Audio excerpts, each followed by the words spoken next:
I don't think it should come as a surprise that by this point, after Richard Branson's successful flight, Virgin Galactic stock tanked. And then, when we discover that Virgin Galactic stock lost $94 million in their latest earnings report, the stock soars.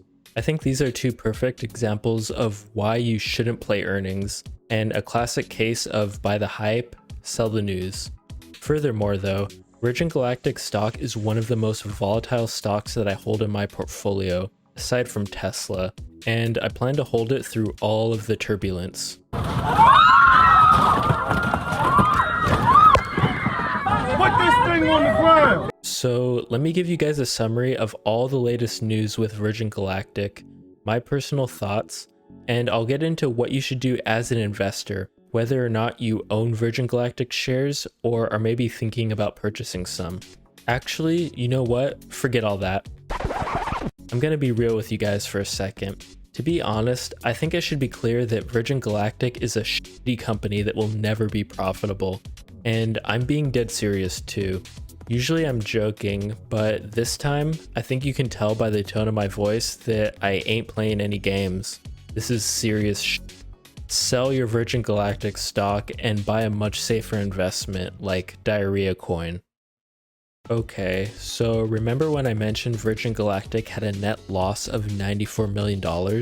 Well, that's also compared to a $72 million net loss in the previous second quarter of 2020, which would currently give the company an EPS, or earnings per share, of negative 39 cents.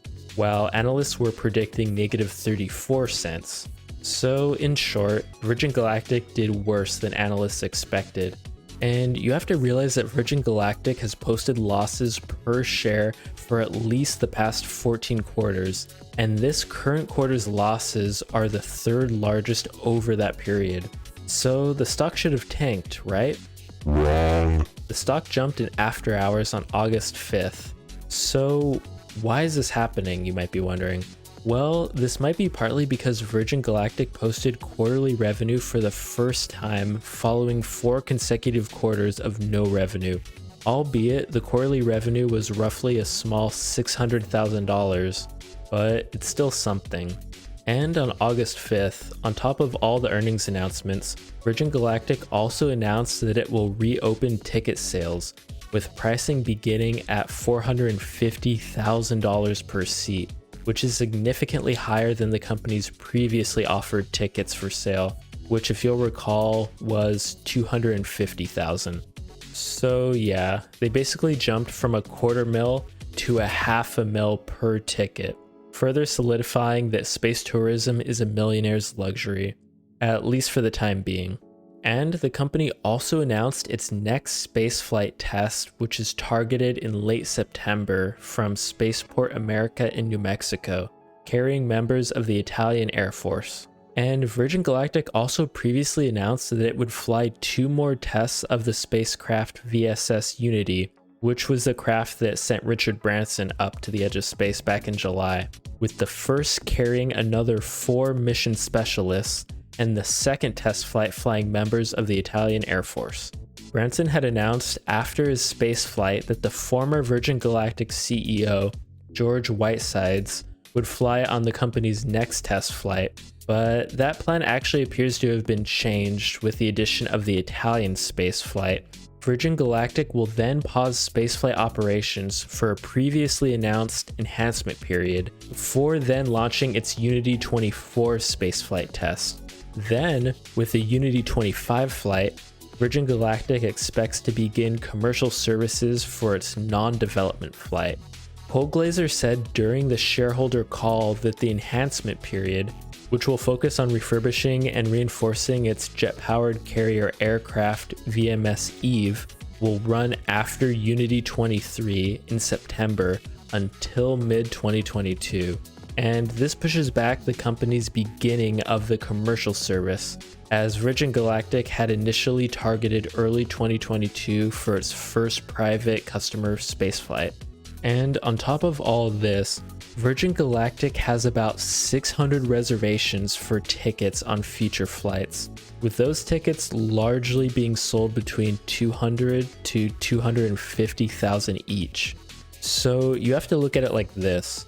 Virgin Galactic will have 3 different sale offerings, starting at $450,000 a seat for space tourists. The first one being a single seat purchase, the second being a package deal for seats for couples, you know, like friends and family, and the third is the opportunity to book entire flights. The company noted that sales will initially prioritize Virgin Galactic's significant list of early hand raisers, with a follow-on priority list to be opened for new customers.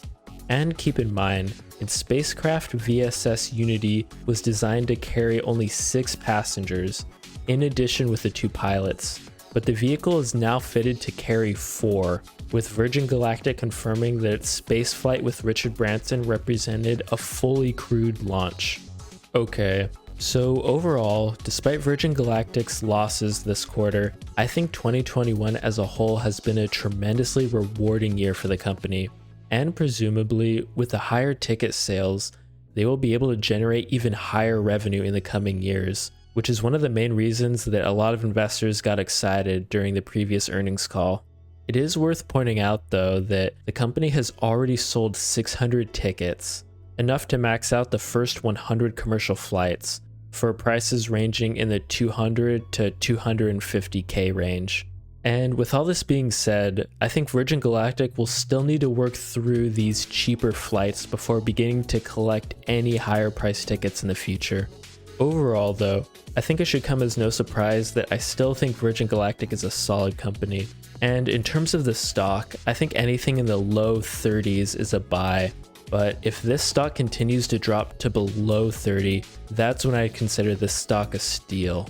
And if you've made it this far into the video, or even if you find yourself returning back to my videos, I'd greatly appreciate you subscribing, or at the very least giving me a like. I'm still a small channel, so these kinds of things honestly help me more than you could know. Anyway, thanks for listening to me to the end, and I'll see you next time.